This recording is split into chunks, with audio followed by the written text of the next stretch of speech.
Hello and welcome to episode 78 of Retro Encounter, RPG Fans Off-Topic Podcast. I'm Mike Sollosi, Monsoon on the boards, and today we have a very special panel to discuss a very special series of video games. With me today are Robert Fenner. Seiken Densetsu Dragon Grandpa. Wow, okay, thanks for that, Robert. And also Derek Heemsbergen. Yep, I'm bringing on the boards, and I have a mana tattoo, so that means I like mana more than any of you. Oh, we're all so fake gamer boys. I'm the fakest. Fake gamer boys. I lack that qualification for certain. So if it wasn't already obvious to the listening audience, we're going to talk about the Mana series today. That's the Seiken Densetsu in Japan, a series of, I've lost count of all the mobile titles, but it's at least 8 or 9 games scattered from 1991 to 2016.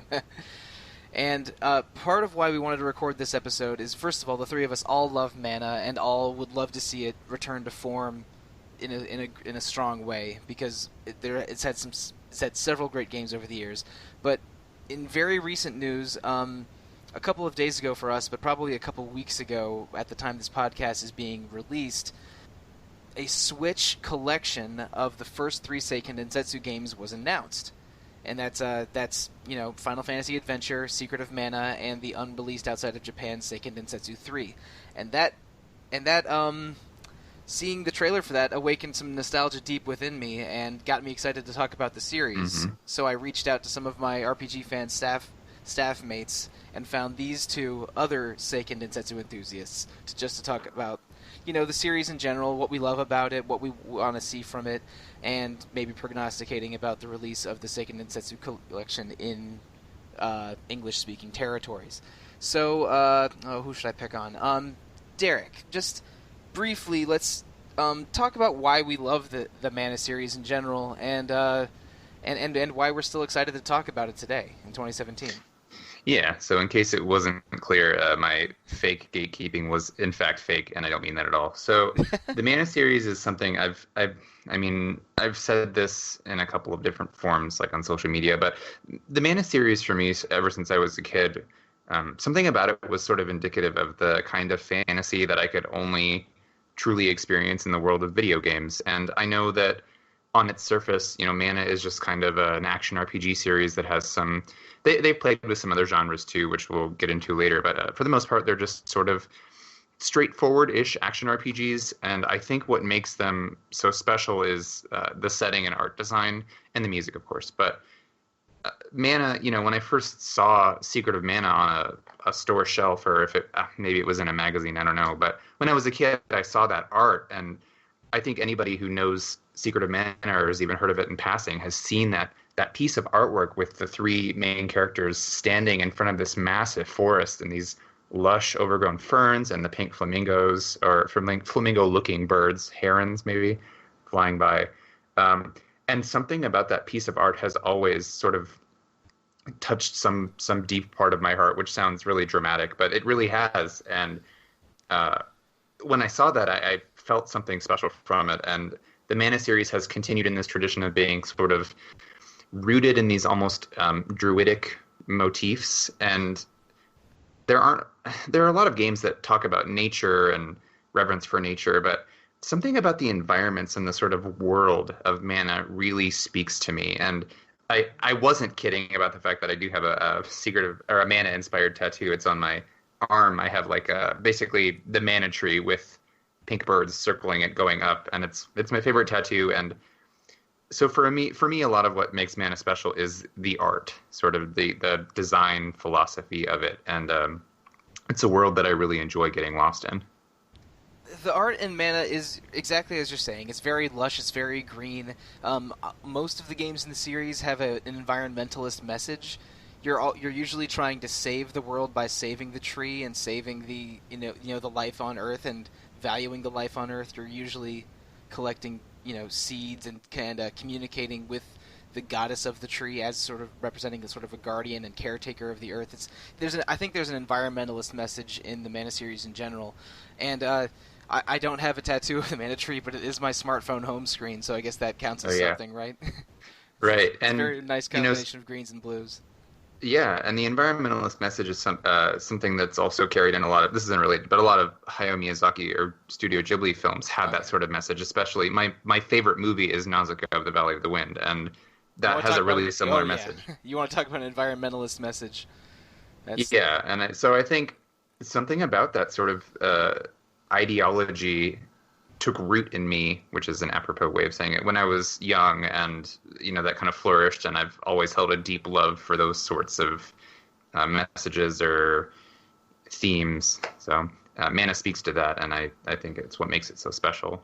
And also, I mentioned it being colorful and expressive. The monsters in the Mana series seem lighthearted is probably the wrong word, but it just seem so cartoony and expressive. It's like maybe like a less diverse Pokemon monster, or they're adorable. Or a more pastel Dragon Quest monster collection, but they're all adorable. And like I think that like the Rabites and the Pakun lizards and the Potos are sort of signature elements of the Seiken Densetsu art design, and it and they just sort of adds to the vibrant color palette and just the beauty of the Seiken Densetsu art design. I think the art design is, they're basically, like Derek said earlier, they're functional action RPGs, but just have really unique and beautiful art design that characterizes the whole series for me. So, so Robert, you've been a little quiet. What's sort of your background with Seiken Densetsu, and what is it that you love about the series, or just a couple points?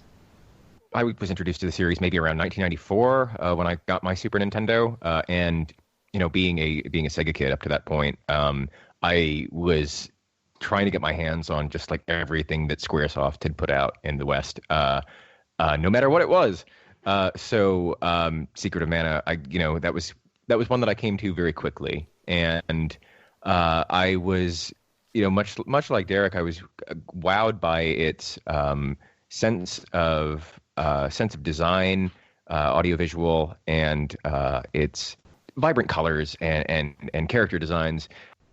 I found it to be a very strange and remarkable little game that kind of felt like it was full of mysteries. And the audiovisual design did a lot to help with that. I mean, one thing that really sticks out at me is exploring the ruins that this cult is running, and it plays this very Balinese, very convincing Balinese-inspired, sinister music, and there wasn't really anything else like it out there. I hadn't seen Nausicaa at the time of playing Secret of Mana, but me neither.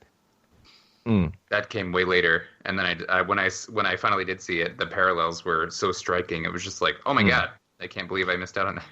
I think a lot of like 80s and early 90s RPGs cribbed from Nausicaa and Laputa in particular. I think Secret of Mana might have done it best. When I think of the castle in Laputa, and with how it's this crumbling ruin that's overgrown by green vegetation and has animals sort of walking around these abandoned ruins, I see so much of RPG ruins design in Laputa, especially when you go through like the it comes up a lot. Yeah, when you go through the Mana Holy Land in Seiken Densetsu 3 or the ruins in Secret of Mana, there is definitely a Laputa vibe. Just the big columns covered and overgrown with vines, and an area that was clearly once very grandiose that's sort of been abandoned. I see the Miyazaki influence too. But one of the especially nice things about Secret of Mana, I was like the only kid in my neighborhood or in my class who was into RPGs, but I took joy in bringing some of my friends into it, as it was a rare multiplayer RPG, which was that was a very fun game to play co-op. Yeah, I know. Yeah, I remember scouring secondhand stores for a multi-tap for the longest time as a kid, and when I finally got one so that I could have three people playing, it was an amazing experience. It had to have been the first 3-player game I ever played, because at the time I was never able to get the multi-tap. But really, yeah, at the time, consoles only had 2 controller ports, which sounds like I'm waxing nostalgic for something which that was like just a pain in the butt, but it was really it meant something, I guess, to sort of transcend that limitation of the hardware and get a third person in, and it was like, oh my god, this is the best. this is going to sound strange. I never had an SNES multi-tap or used one, but I did have a 4-player Game Boy multi-tap that came with a Game Boy racing game that I had. So the first 3+ player video gaming I ever did was 4-player F1 race for the Game Boy. Oh wow! Right on. Yeah, that was a weird time. But yeah, having a 3-player game in Secret of Mana on the SNES was really remarkable. Unlike Robert, I did not bring friends into playing Secret of Mana. I probably played it a little bit later than you guys. It was, I guess, 95 or 96 when I would have been 9 or 10. But one of my friends had Secret of Mana, and it was his favorite Super Nintendo game. And he was always trying to get his friends, including me, to play it with him. And I was already into RPGs, so I didn't take much convincing. But I was really surprised and stunned with that. And I played through most of the game with him, and eventually got my own copy later. But when I played it at home, it was I think I mostly did it alone. But I was really quite taken with it at first, and I also enjoyed Final Fantasy Adventure, the Game Boy Seiken Densetsu 1, and didn't totally get that they were 2 games in the same series until I was at least in my teens and had better internet access and could look this stuff up. But when I was because it wasn't clear in any way. Yeah, when I was say 10, I did not realize at all that they were in the same series. Yeah, But that one was a bit of a holy grail for me. I had the Saga games, the Final Fantasy Legend games, but I could never track down a copy of Final Fantasy Adventure as a kid, and my parents were not up for ordering me games from a catalog, so I never got to play that until much later. It's interesting that they've chosen that one to remake twice at this point. Yeah. And both have been in very different styles. I thought that the Sword of Mana GBA remake was sort of not great. Like it. No.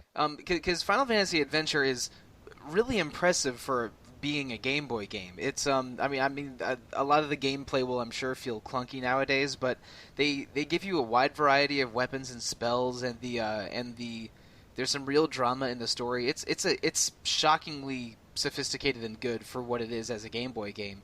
But the Sword of Mana remake I found really underwhelming. Lots of pondering over whether Dark Lord is evil. Yeah. I don't know. Could he be? Let's ask Dark Fact from the East series if he's evil. And in Final Fantasy Adventure, there is a Dark Lord who is clearly evil, and a slightly more interesting villain that sort of pops in and out. That's also clearly evil. But it has a lot of Final Fantasy DNA and Seiken Densetsu DNA in it, because there's a chocobo you can ride. But you're still saving the mana tree and speaking to the mana goddess. It's an action RPG with a variety of characters joining you and temporarily. It's a good Game Boy game, and I'm really curious to revisit it when I eventually play the Seiken Densetsu Collection on Switch. I'm not sure if I'll play it in English or Japanese, but that's a different part of the conversation. Yeah, it's interesting. I was never impressed by its remakes.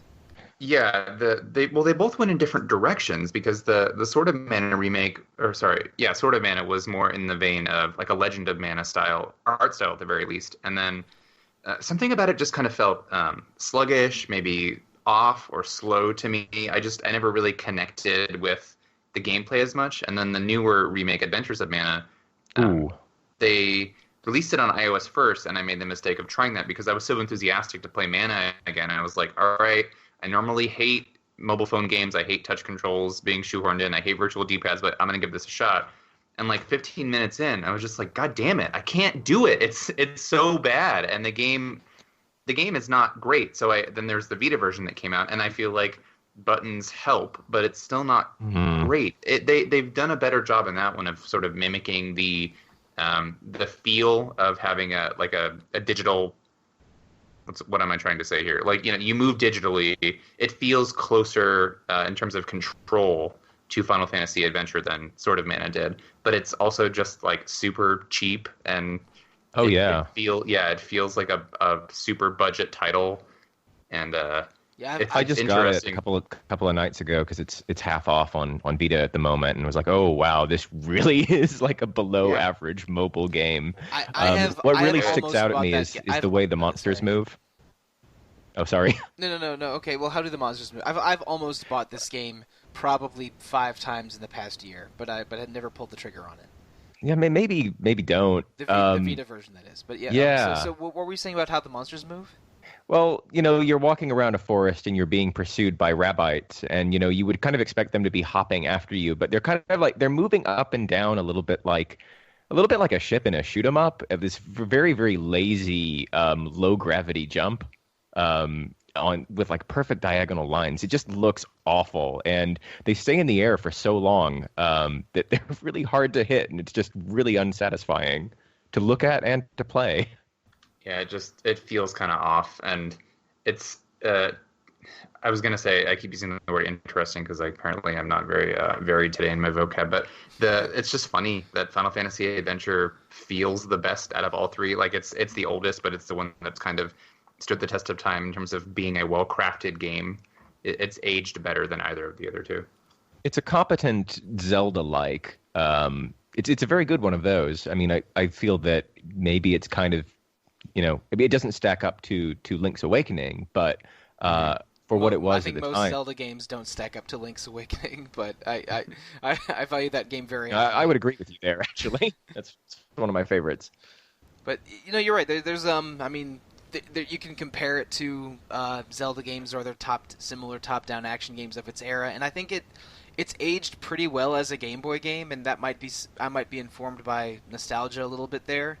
And I am curious to maybe try it again on the Switch eventually. It seems like I would probably want to play it on the handheld version of the Switch, or the handheld half of the Switch. But that would be an interesting nostalgia experiment for trying to revisit that. I think we can all agree, though, that when we think of this series in general, probably the definitive one is Secret of Mana. Oh, yeah.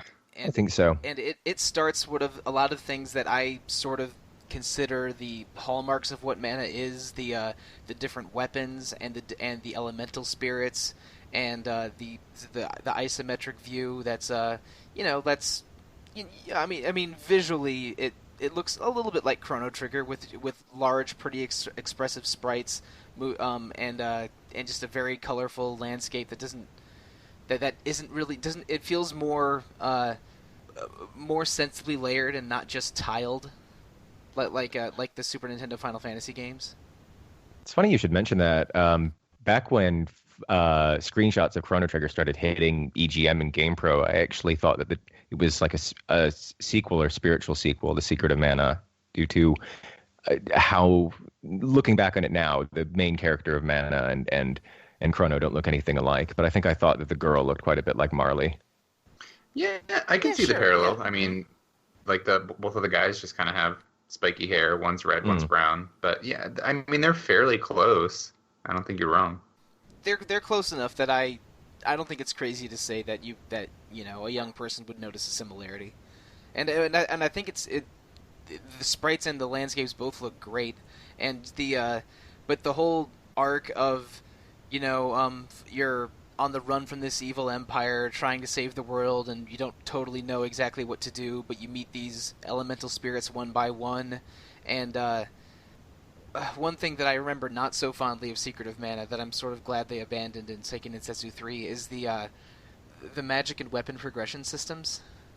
Oh, yeah. They do a little bit of an Elder Scrolls thing where the more you use a weapon, the more you gain mastery with the weapon. The more you use magic, the more mastery you gain with that kind of magic, which is a great idea in theory, but when the curve starts to collapse on itself in the second half of the game, it's really miserable trying to improve your magic and weapon skills. And it's a great idea in theory, and I love the variety of having 8 weapons anyone can equip, and about how many? Probably around 50 spells in the game between the girl and the sprite. It makes for a pretty good suite of gameplay options. I just don't like how slow the progress is when you're leveling up weapons and magic. Yeah, it doesn't encourage a lot of variety in gameplay, because it's kind of like, if you want to switch, you got to be ready to grind for a while. If they end up doing any kind of tweaking to the gameplay in the Switch collection, I think that's something that could stand to benefit from, would be rebalancing of like how quickly you master weapons. That'd be nice. Yeah, really, I mean, if you're playing the old version of Mana and they don't tweak anything, it's hard to advocate anyone one character using more than 2 or 3 weapons, because other than that, if you do that, then it takes so long to level them up. I don't know if it's worth it beyond that. But I mean, the basic gameplay of that game holds up really well. I think that just moving and attacking in that game feels good. Have the multiplayer aspect of it, making it toe the line between a more traditional JRPG and sort of a beat 'em up game like a Final Fight or a Streets of Rage, really, really, really works. And I may have mentioned this on other podcasts, but the closest thing I get to an experience like Secret of Mana or SD3 nowadays is maybe the old Marvel Ultimate Alliance RPGs, or the 3 most recent Ys games, where you have party members you can switch between quickly and have each of them have a variety of moves to execute. It's a kind of JRPG gameplay that I really like and also miss a little bit. Yeah, well, luckily for you, Ys 8 is coming out pretty soon. Yes, that is going to scratch my mana itch when that comes out in the fall, but in the meantime, all I have to do is reminisce about the old Ys games, or the old mana games. And pine over that new collection. Yeah, if a couple months or a year passes and it doesn't look like it's coming out in English, I will get it in Japanese, but I'm not going to get it in Japanese right away. The idea of a English language Seiken Densetsu 3 is just too enticing for me. Mm-hmm. I mean, they did it with Earthbound Beginnings, so... But I mean, I guess that had a script from way back in the day, right? Yeah, it did. So it would take effort on their part. But if you can imagine, I mean, localization has improved so much in the last couple of decades that they could do something really awesome with SD3. And it wouldn't be the sort of like Breath of Fire 2 hack job we were used to getting back then. Well, from what I understand with SD3, it was at one point considered, but when the team took a look at the technical hoops they would have to jump through to localize it, they basically just went nope. And that's why what were the hoops? Do you know? There's weird graphic compression that ties into the text. That's why that fan translation took several years to be completed with the help of what was his name? Neil. I have it here. Neil Corlett, who is a extremely talented programmer. They had to bring him in to complete that. Gotcha. Oh. I remember the credits, the translation credits inserted into the main menu of that game. I've played that fan translation many times. I think that Square Enix and Nintendo probably could swing a full localization of all 3 games. I'm not sure what kind of emulation they're doing in that collection, whether they're just emulating all 3 versions or if it's a little bit more involved than that in this collection. But so they may be able to use the original English language translations of Secret of Mana and Final Fantasy Adventure, but I don't know exactly how true that would be, if they would have to start from scratch or not. But I think that there would be enough interest to warrant a remake, but I don't know enough about about all of the number crunching of the business side of things to say for sure or not. When you say remake, we get into dodgy territory. Right, that's what I was thinking. I was it's a collection, not a remake. Yeah, can we not remake it in the style of Adventures of Mana or anything else in that style, please? Well, I hope that they do a few things to the collection, like maybe level the experience curve in Secret of Mana a little bit, or fix the agility and luck stats in Seiken Densetsu 3.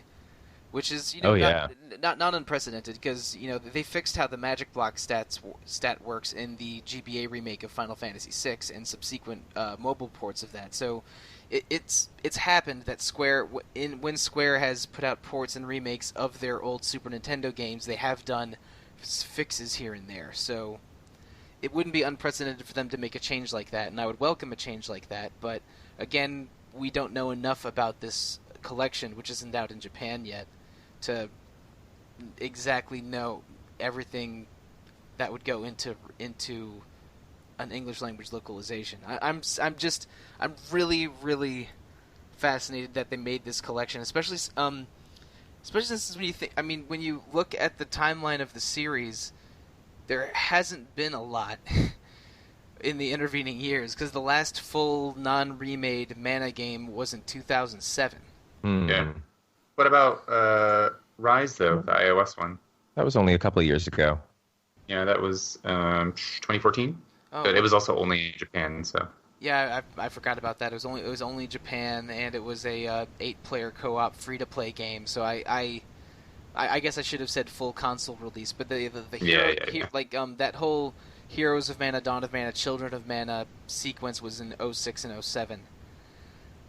So I'm a little curious about the timing of this collection. We had the remake last year of the Seiken Densetsu 1 remake last year, and Rise of Mana 3 years ago.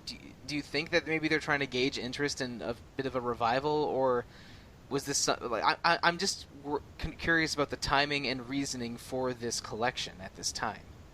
It was intended to be a revival of the series 10 years ago, so maybe a decade down the line they're trying to give it another go. Maybe. Mm-hmm. Maybe. I think in terms of business moves, I think this is very smart for them to get in before there's any sort of virtual console service on the system, because I mean, at the equivalent of $40 for that collection, that is pricey for 3 classic games that people can get elsewhere for free if they want to go that route, which they shouldn't. But this will be the first time that SD3 is actually available since 1995. That's never had a virtual console release. Legally available, we should say, because right. I don't yeah, think well. But no, you're absolutely right. It was not on the Wii or Wii U or 3DS virtual console, so this is the first time it's been legally available since 1995. I really hope it does well. But so do you think if it's successful that either Nintendo or Square Enix would produce another new Mana game?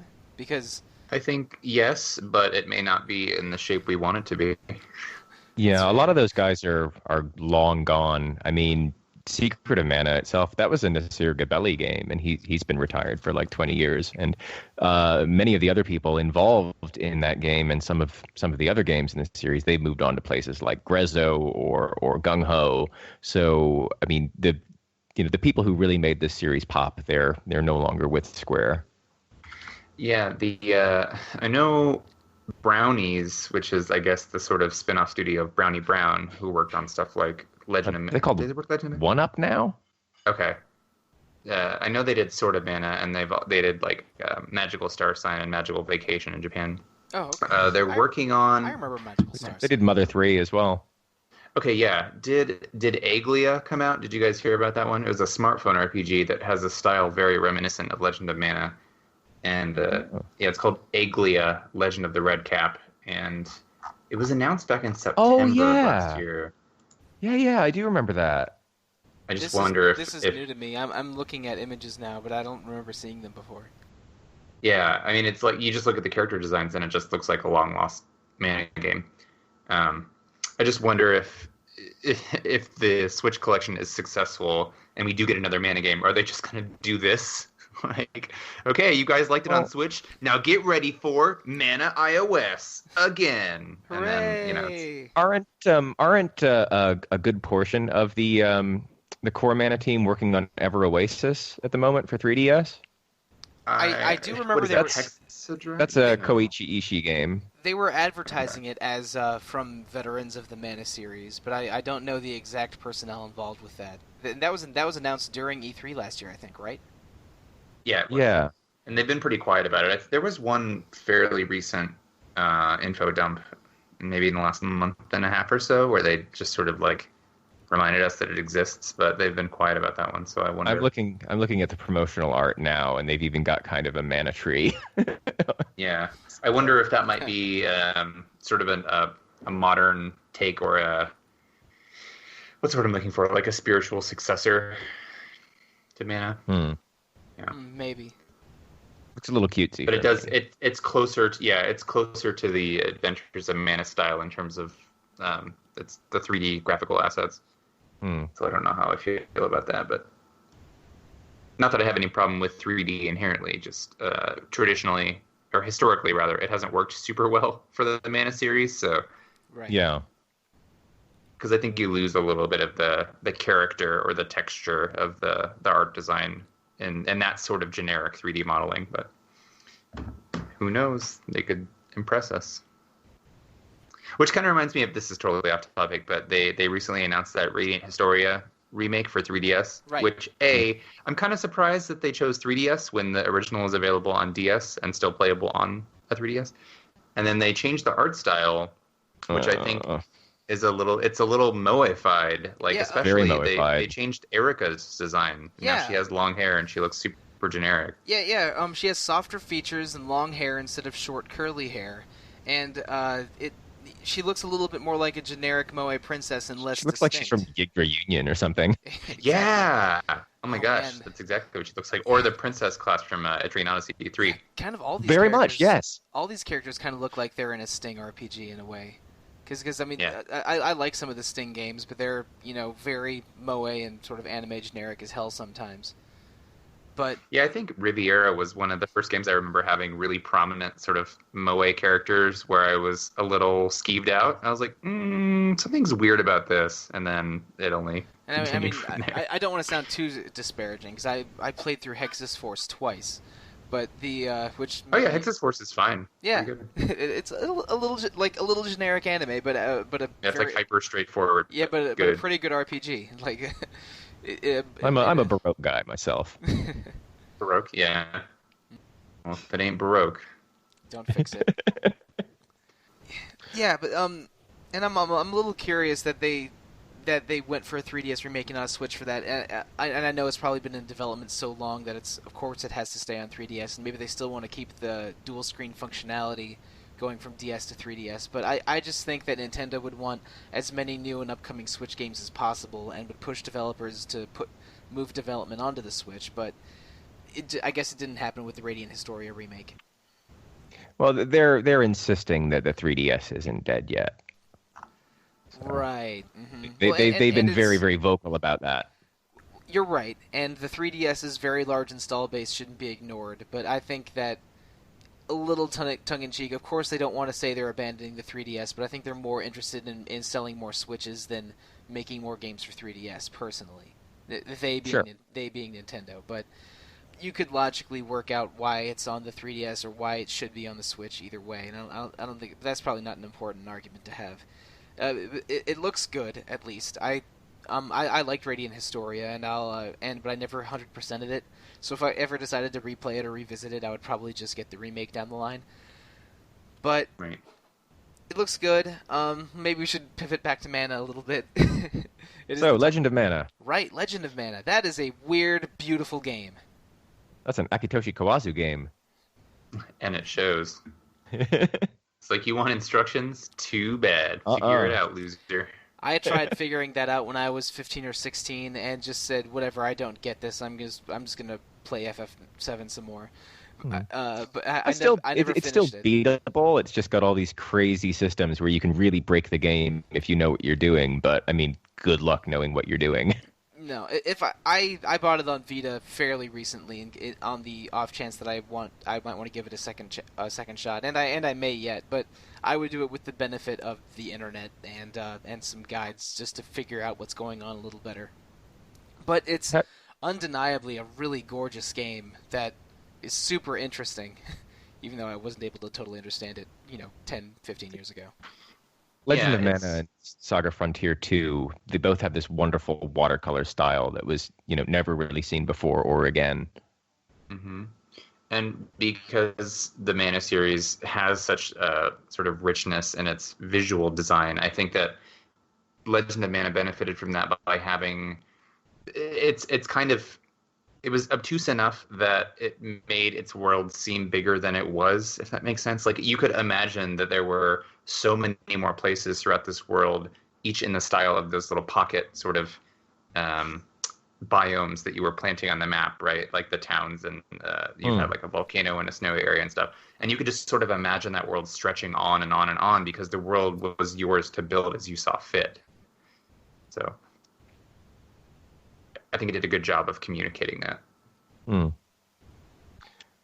One of the things that I think was very special about Legend of Mana, it's got this Saga-esque side quest system where, like, the entire game is really just a big open world collection of side quests. But Some of those side quests, like some of them don't have any combat. You're just kind of like walking around town and solving little mysteries in a few cases, and that was kind of unusual for that period. And it feels like one of It feels like a one Trails in the of Sky game, like a Legend of Heroes game in a way. kind of. I mean, it feels like a little bit more it's kind of like avant-garde and experimental, maybe more along the lines of like Mystic Arc, where things like the stories don't always make a lot of sense. Whereas in a Trails in a Legend of Heroes games, the each story would make sense within the bounds of the world, but things get a little bit more surreal in Legend of Mana, I think. I didn't play enough of the game to 100% understand this comparison. But I just always thought it was just a really pretty game but I never knew what was going on. I should replay it eventually, especially since I love Secret of Mana and Seiken Densetsu 3 so much. Well, keep in mind that obtuse doesn't necessarily mean good by any means. It's just, it was very bold and sort of experimental. And I think that's what makes it memorable in part. Yeah, obtuse is a good way for how I felt about it when I first played it, but I think I could probably appreciate it better as an adult and with the benefit of being able to research before going in a little bit, because I went in totally cold, just thinking it was going to be Secret of Mana again, which is... Yeah, me too. Yeah, it's and that disappointing was if you go in like that. During the Summer of Adventure, if you recall. Right, which that was the all three of those games were so different. I think it was 4 games, right? Because it was Final Fantasy IX, Legend of Mana, Threads of Fate, and Vagrant Story. Yeah. I thought it was Chrono Cross as well. Oh, Chrono Cross. I thought it was Chrono Cross, Legend of Mana, and Threads of Fate. That's what I thought it was. Wasn't Vagrant Story or FF9 one of those? Because I thought it was 2000 was the year. Apparently it was Vagrant Story and Front Mission 3. Whoa, Front Mission 3. Okay. So no FF9. That's the whole gamut. That is... Yeah. Those are 5 very unusual Square RPGs that are not quite like their predecessors. Yeah, I mostly remember the soundtrack samplers that you could get by pre-ordering each of those, and then if you got all 3, you could get the awful, ugly SquareSoft like messenger bag or something. I don't remember that. I just remember a huge amount of Chrono Cross hype. Oh yeah, and also, which was another game that released to mixed reception, but is pretty well regarded overall. And also, I mean, I guess, Legend of Mana and Vagrant Story are both in the Michael Sollosi I didn't understand this game in 2001 All-Stars. Yeah, are there a lot in that category? No. Okay, let's see. Persona 2 Eternal Punishment was also in that category. Oh, well, that game, yeah. Well, it makes sense, I guess, but not. It's not the clearest. Me getting that game on Reputation and not understanding what was going on at the beginning is definitely a thing that happened. I liked Legend of Mana a lot, but I think things kind of took a bit of a turn after that. Wouldn't you say? Yeah. Yeah. And Legend of Mana was contentious enough, but I think that was sort of the last one that was even consistent. Like, it was consistently a Mana-ish game, and everything beyond that was either experimental or just not good, or both. Right. So you have the Sword of Mana remake for Game Boy Advance, which we talked about a little bit already. And then you had this trio of console games in 06 and 07, Children of Mana, Dawn of Mana, and Heroes of Mana. Which I was really excited for Dawn of Mana, and then the reviews came out, so I ended up not picking that up. I sought out videos of it, because that was the very early days of YouTube when that came out, and I was able to find a few gameplay videos uploaded by users and not major sites, and I was not impressed. It did not look like something I wanted. Plus, it was a very late era PS2 game. I think it came out on PS2 when the PS3 was already out. I think. It was pretty late. To be fair, a lot of really good PS2 games did. That's fair. It did come out the same year as Persona 4.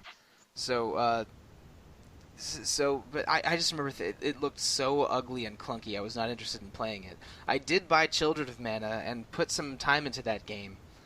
But yeah, that thing. Is that the dungeon crawler? Yes, the random dungeon crawler, multi-floor, multi-dungeon. You chose your characters at the beginning were. They made one of the cat merchants from Secret of Mana and SD3 playable, which I thought was a neat touch. But it basically was a a subpar dungeon crawler that had some, visual concepts borrowed from the other Mana games. Like the God Beasts from SD3 are in it, for example, and the Mana Spirits are in it. But it is a sort of bad dungeon crawler with just a mana veneer that did not work at all.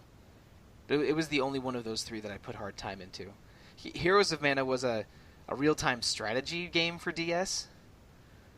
That has I think the kingdoms or the nations from SD3 as things in the game, but none of the SD3 main characters. What the hell was with them wanting to release RTS games on the DS? Because there was that, and there stylus, was also, huh? Yeah, Final Fantasy XII Revenant Wings was also a weird RTS. There was the abysmal ease strategy. Yeah, oh my god. Yeah, I guess they were just like, it has this touchscreen, let's do something with it, and then they didn't do anything good with it. I never played Heroes of Mana. It came out to mediocre to bad reviews, and I was not interested in playing an RTS game on the DS. But, like, when you think Mana, I mean, I don't really find the idea of an RTS based on Mana to be a very inspiring idea. Yeah, I mean, it didn't work, so obviously they tried, and it didn't really end up being anything successful.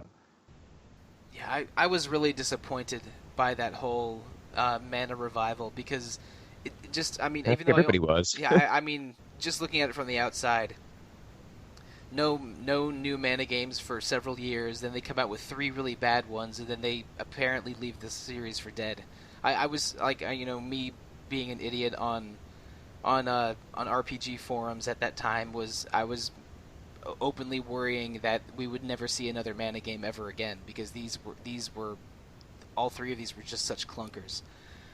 But in a way, my hope was restored a little bit with this with the Adventure of Mana remake and this upcoming collection. So I really don't know what to think anymore. Well, if nothing else, just having those 3 games available on a modern console in one package, that's a nice thing to have, if nothing else. Even if it doesn't mean anything for the future. Yeah, it's nice that they're throwing that to fans, hopefully Western fans as well. We haven't even mentioned how goddamn beautiful the cover art is and the key art. Right? Yeah. Yes. There was I think I mentioned this to both of you on Twitter, but there was a Secret of Mana art book that came out in 2010 or 2011, and the key art, and the key art that came out for the collection is in the same style as that art book, and the cover art and the key art with all 11 characters from Seiken Densetsu 1, 2, and 3 circling a mana seed is just beautiful. I want a game that looks like that. It's so gorgeous. I encourage people to look it up if they haven't found it already. Yeah, it is outstanding.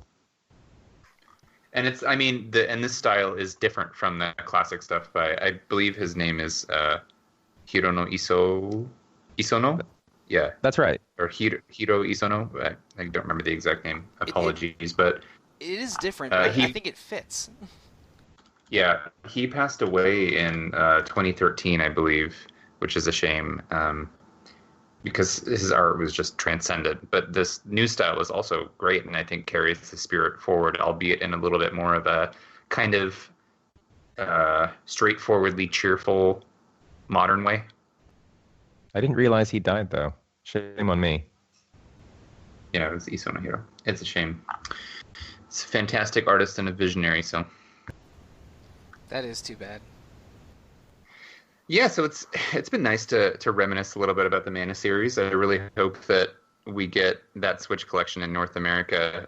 And if we do get it, I feel like, since I never really played much of it, the Japanese version, Mike, I know you're pretty experienced with it. Do you have any pro strats you want to lay on us? Man, recording this and talking about the Mana series has me wanting to replay SD3 and Secret of Mana. But I guess I can. I mean, I've played that here, game. Actually. Yeah. I've played Seiken Densetsu 3 6 or 7 times because there's 6 playable characters and you choose 3 at the beginning to be your team the whole game, and which one you pick as your main character determines the final dungeon and final boss that you go through. So there's a lot of replayability and fun to that game, and each character can class change into 4 different final forms. So there's just a ton of variety and replayability in that game. But in terms of pro strats, I guess your main character is the most important character and is the one that you're with the most. So you should just pick the character you think looks coolest for your main character, and that's your first pick. And for your second pick, the best character game to game, moment to moment is Kevin the werewolf. So if he wasn't your pick number one, pick him second, because he has the best offense in the game, full hands down. And even if you're not controlling him all the time, he'll just be able to wreck crap a lot just by himself. And because his attack power is average, but he attacks twice as fast as the other characters, and his offense doubles when he turns into a werewolf at night. So that's pretty cool. And and for your third character, you should pick Carly the cleric if she wasn't your first pick, because if you pick her, then you'll have healing spells the whole game, and you don't have to teach healing spells to Kevin or Duran to sacrifice offense. And she'll always be learning spells that weaken enemies or strengthen your allies or instantly kill undead or all kinds of helpful stuff. But basically, you'll never have to worry about healing if she's on your team. And if you pick her third, I just wish she wasn't an irritating child. Yeah, she is super irritating. Right. I do not recommend her for the first character. Pick someone else. But if you pick her third, then you get 3 characters for the first dungeon and first boss instead of 2, which makes the beginning of the game a little easier. My favorite party in the game. I was like 70% serious, but damn, you really have the pro strats. Start to finish. No, I've played this game a lot, and I used to hand out the pro strats on like GameFAQs forums and stuff in the mid 2000s, I guess. But my favorite team is good stuff. My favorite team is either Kevin, Reese, and Carly. Reese is the Amazon spear girl, or Kevin, Hawk, and Carly, and Hawk is the thief dude with knives. Angela, the mage girl, is powerful, but with her, you have to pause and cast spells a lot to make her useful, so she's not as fun to play as the offensive characters. And Duran, the swordsman, is strong, but he's really slow, and you have to use spacing and be careful with him, which isn't as fun as just running in and punching dudes with Kevin the werewolf. Right. So yeah, that's my pro strats Seiken Densetsu 3 moment. Thanks for setting me up there, Derek. Thanks, man. No, you delivered. So, right. Oh, and if you're playing Secret of Mana for the first time, I recommend a party of the boy, the girl, and the sprite. Oh man, that's a tough one. You drive a hard bargain. That up. Yep.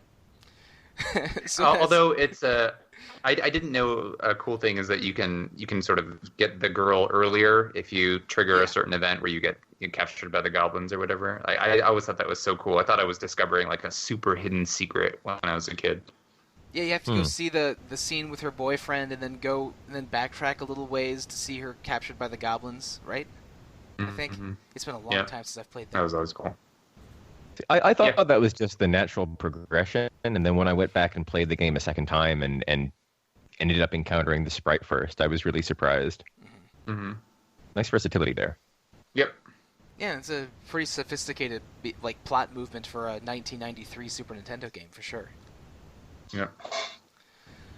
Good stuff. Well, anyway, thank you so much, Robert and Derek, for joining me today on this impromptu, last-minute scheduled Mana podcast. It was a joy reminiscing with you guys, and maybe talking about the future of the series a little bit. And listeners, you can catch Retro Encounter on RPG Fan, posted every Wednesday. Please rate and review us on iTunes or your podcast obtaining venue of choice. It helps us be exposed to more potential new listeners. And please visit the RPG Fan forums, RPG Fancom on Twitter, and the RPG Fan Facebook page for more awesome RPG news and discussions. So before we close out, starting with you, Derek, where can we find you on social media? I am on Twitter at EmbryoonX. That's like the Embryon Tribe from wow, I can't talk.